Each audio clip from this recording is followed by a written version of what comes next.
Hello বন্ধুরা, কেমন আছেন সবাই? আজ থেকে শুরু হচ্ছে ধারাবাহিক তরমুজ চাষের ভিডিও। তার আগে বলে রাখি, আমাদের জমি তৈরির ভিডিওটা আপনাদের সামনে তুলে ধরতে পারি নাই। আমাদের এই জন্য সবার কাছে আমি ক্ষমা চেয়ে নিচ্ছি।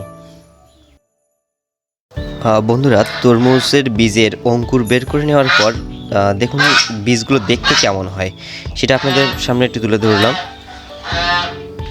আপনারা কিন্তু বীজ বীজানোর পূর্বে অবশ্যই বীজটা শোধন করে নেবেন, কারণ বীজ শোধনটা অত্যন্ত জরুরি।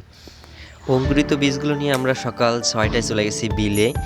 আমার ভাই সুদীপ্ত, আমার দাদা, আমার বাবা এই গাড়িতে করে বীজগুলো নিয়ে এবং গোবর সার বা জৈব সার যেটাই বলেন না কেন সেটা নিয়ে আমরা বিলে চলে গেছি। দেখুন চারি সাইডে কুয়াশাচ্ছন্ন পরিবেশ। আর এটা হচ্ছে মাদা, যেখানে আমাদের বীজটা রুতে হয়। আর মাদা করাটা কীভাবে করতে হয় দেখুন, সহজে আপনারা এটা দেখলে হয়তো বুঝতে পারবেন মাদাটা কীভাবে করতে হয়। আর মাদা করার পর আপনারা অবশ্যই মাদায় জল দিয়ে নেবেন বীজ রোয়ার পূর্বে।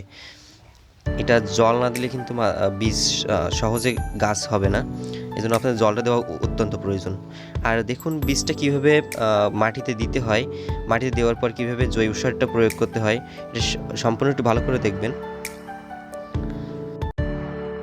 বীজ মাটিতে দেওয়ার পরে কিন্তু জৈব সার দিয়ে ঢাকাটা কিন্তু অত্যন্ত জরুরি, কারণ একটু উপর থেকে না ঢাকলে বীজের যে যেটা বলেন যে আপনার জো জোটা ধরে রাখার জন্য কিন্তু ঘুষো এবং জৈব সার দেওয়াটা অত্যন্ত জরুরি। আমরা আগে জৈব সার দিয়ে তারপর ঘুষো প্রদান করি।